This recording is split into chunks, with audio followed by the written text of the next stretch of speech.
La primera regla era la más sencilla, y también la más perturbadora. Nunca, bajo ninguna circunstancia, debía mirarle a los ojos. Podía mirar sus manos, quietas sobre el regazo. Podía mirar el perfil de su rostro, recortado contra la inmensa cristalera del ático. Pero jamás, la mirada. La segunda regla era igual de extraña. La lectura debía comenzar a las 21 horas en punto y terminar exactamente a medianoche. Ni un minuto antes, ni un minuto después.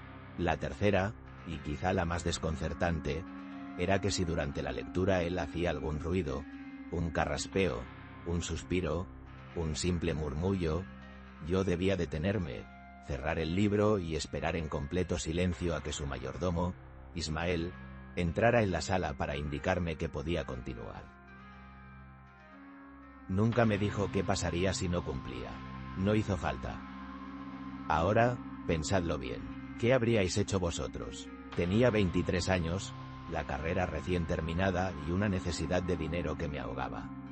La oferta era casi insultante de tan buena. Un sueldo altísimo por leerle 3 horas cada noche a un anciano millonario, don Anselmo. Un trabajo fácil, bien pagado. Solo tenía que leer en voz alta en un ático de lujo con vistas a toda la ciudad. ¿Aceptaríais, a pesar de esa extraña sensación en la nuca? Yo lo hice, y ese fue el principio de todo. El ático era un lugar frío, no de temperatura, sino de alma. Muebles de diseño, paredes blancas, obras de arte que parecían elegidas por un catálogo y no por un corazón. Todo era impecable, pulcro hasta lo enfermizo. Olía a ozono, a limpio, a nada. Ismael, el mayordomo, era una extensión de aquel lugar. Un hombre alto, de pocas palabras y movimientos precisos. Me recibía en la puerta, me acompañaba por un pasillo larguísimo hasta el salón y se retiraba sin hacer ruido, como una sombra. Don Anselmo siempre estaba en el mismo sillón de cuero negro, de espaldas a la puerta, mirando la ciudad nocturna a través del cristal. Era una silueta, no se movía cuando yo entraba, no giraba la cabeza, su única presencia era el leve sonido de su respiración, acompasada y tranquila. Sobre una mesita de cristal a mi lado, siempre había una jarra de agua, un vaso y el libro de esa noche. Siempre novelas de viajes, Verne, Conrad, Salgari, aventuras en mares lejanos, exploraciones en selvas remotas, huidas hacia lo desconocido. Las primeras semanas fueron monótonas.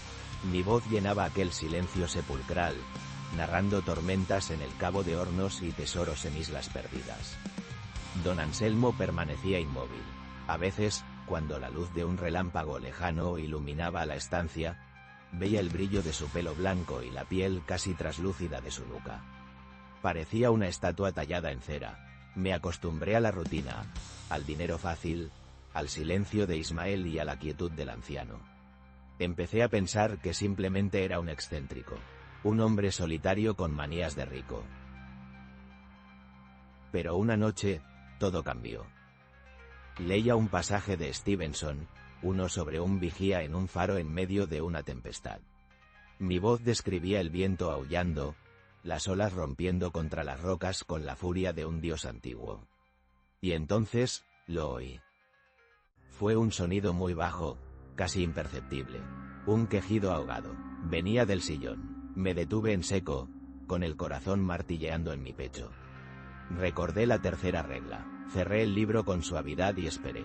El silencio en la sala se hizo denso, pesado. Podía oír mi propia sangre bombeando en mis oídos. Pasaron 2, quizá 3 minutos, que se me hicieron eternos. Finalmente, la puerta se abrió y apareció Ismael. No me miró, se acercó a su señor, se inclinó y le susurró algo al oído. Luego se irguió y, con su voz neutra de siempre, dijo: «Puede continuar».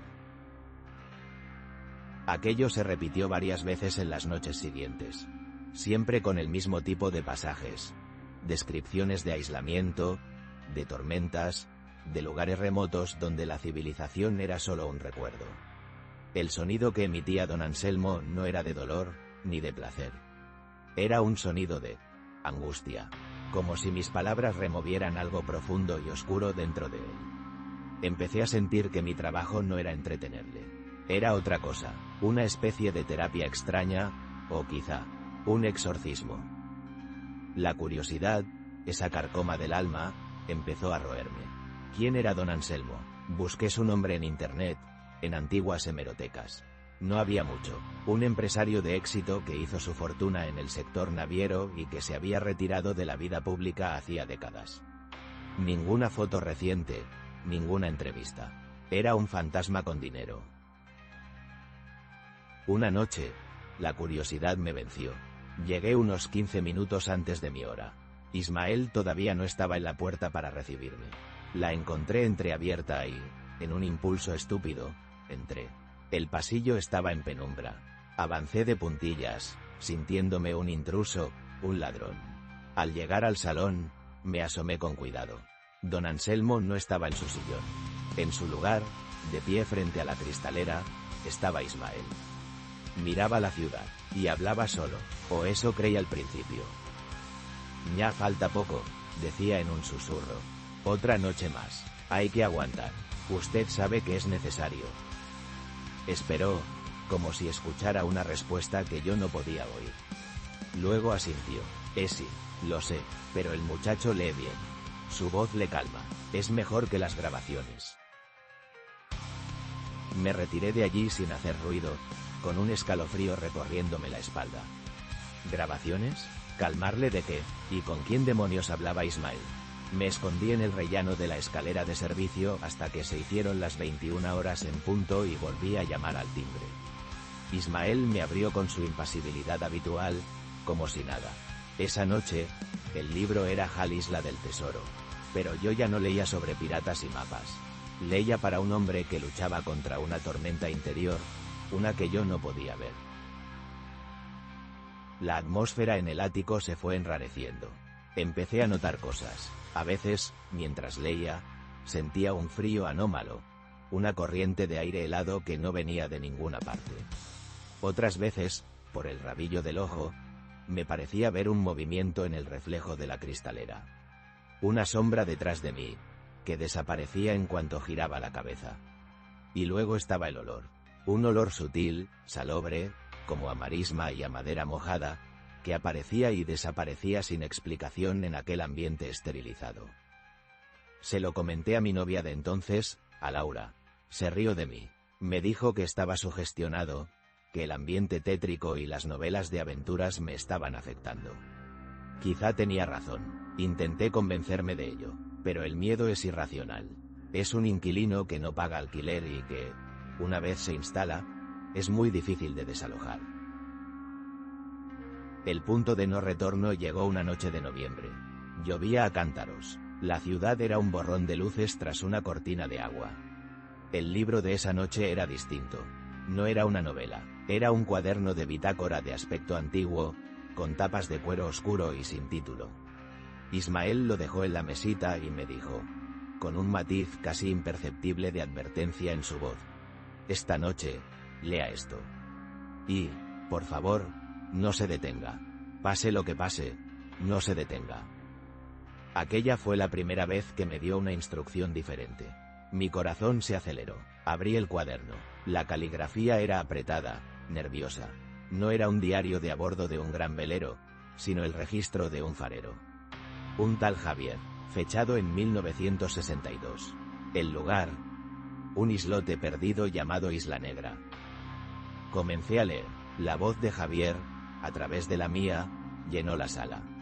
Hablaba de la soledad, del sonido constante del mar, de las gaviotas. Hablaba de su compañero, el farero jefe, un joven serio y callado. No mencionaba su nombre, solo le llamaba él. Las primeras páginas eran rutinarias. El tiempo, el estado de la lámpara, los barcos avistados a lo lejos. Pero poco a poco, el tono se fue oscureciendo. Javier empezó a escribir sobre él, sobre su silencio, sobre su mirada vacía. Escribía que a veces le encontraba hablando solo, mirando al mar, como si esperase a alguien.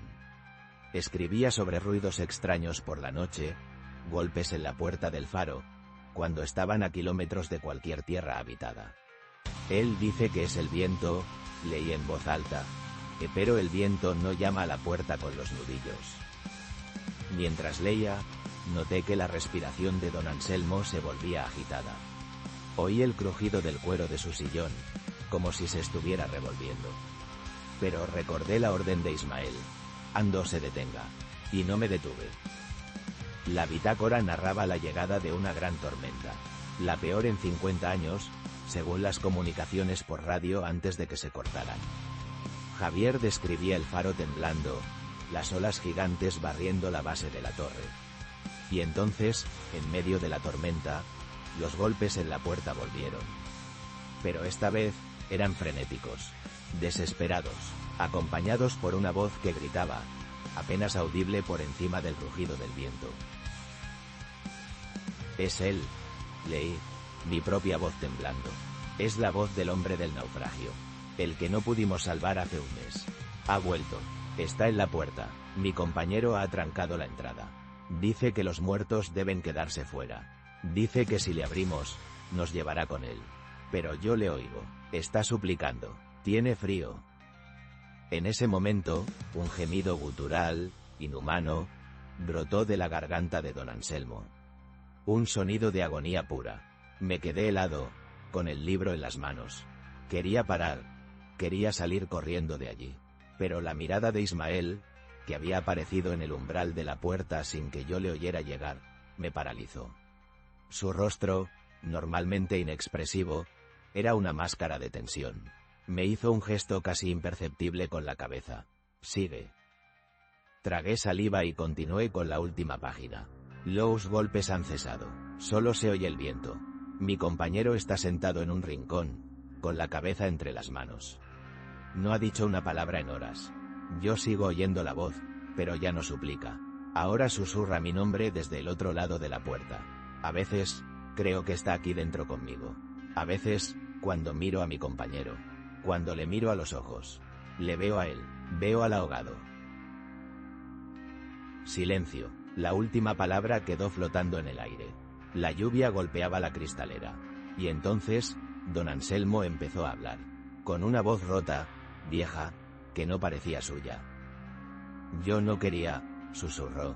Tenía miedo. El mar se lo llevó. Pero él volvió. Nunca se fue. Siempre tiene frío. Y por primera vez en todos aquellos meses, se giró lentamente en su sillón. Y yo, desobedeciendo la primera y más sagrada de las reglas, le miré a los ojos. No había nada. Sus ojos eran dos pozos vacíos, lechosos, completamente blancos. Don Anselmo era ciego. Llevaba ciego, probablemente, muchos años.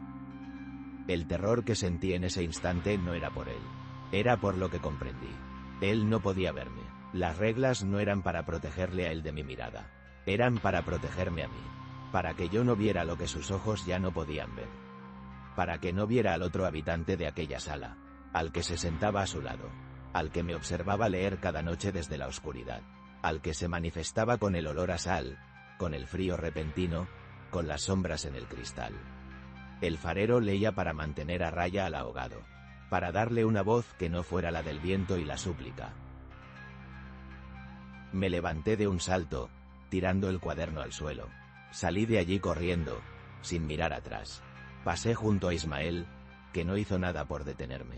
Corrí por el pasillo, abrí la puerta y no paré hasta llegar a la calle, bajo la lluvia, empapado, temblando, sin aliento. Nunca volví, nunca cobré mi último sueldo.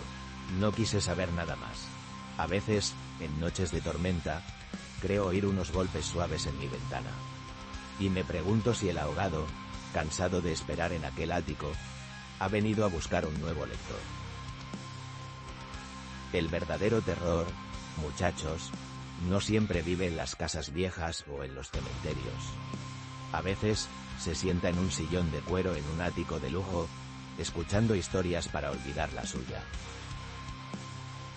Desde aquel día, nunca volví a mirar igual los silencios de un anciano. Siempre me pregunto qué fantasma les hace compañía.